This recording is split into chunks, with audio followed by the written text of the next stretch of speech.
نحمده ونصلي على رسوله الكريم اما بعد فاعوذ بالله من الشيطان الرجيم بسم الله الرحمن الرحيم رب اشرح لي صدري ويسر لي امري واحلل عقدة من لساني يفقهوا قولي۔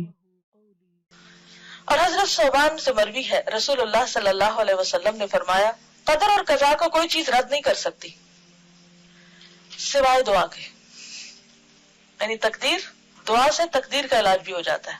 اور کوئی چیز عمر کو نہیں بڑھا سکتی سوائے نیکی کے، نیکی سے عمر بڑھتی ہے دو طرح، ایک تو سال اور مہینے بڑھ سکتے ہیں، اور دوسرے وقت میں برکت، کم عمر میں بھی تھوڑے وقت میں بھی بہت کچھ آپ کر جاتے ہیں جو دوسرے لمبی لمبی زندگی پا کے بھی نہیں کر پاتے، کیونکہ ایک نیکی دوسری نیکی کا دروازہ کھولتی جاتی ہے۔ آدمی گناہوں کی وجہ سے رزق اور روزی سے محروم ہو جاتا ہے، اور رزق اور روزی میں اضافے کا نسخہ کیا ہے؟ کون سی دعا ہے خاص طور پر؟ استغفار۔ سورۃ نوح میں آتا ہے نا فَقُلْتُ اسْتَغْفِرُوا رَبَّكُمْ إِنَّهُ كَانَ غَفَّارًا يُرْسِلِ السَّمَاءَ عَلَيْكُمْ مِدْرَارًا۔ تو بارشیں برسے تو کیا ہوتا ہے پھر؟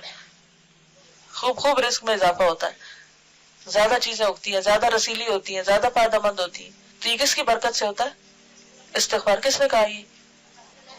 اللہ تعالیٰ نے۔ وَيُمْدِدْكُمْ بِأَمْوَالٍ وَبَنِينَ۔ استغفار کے اور کیا فائدے؟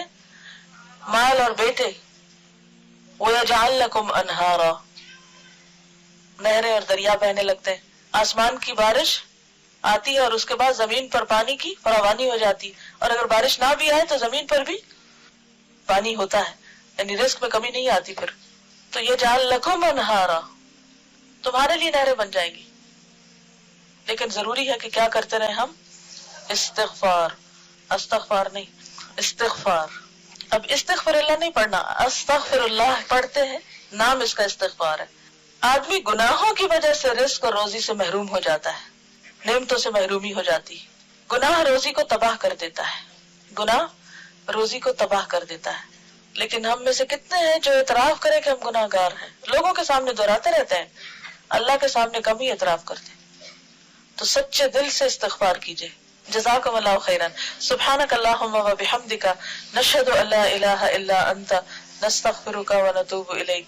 السلام علیکم و رحمۃ اللہ وبرکاتہ۔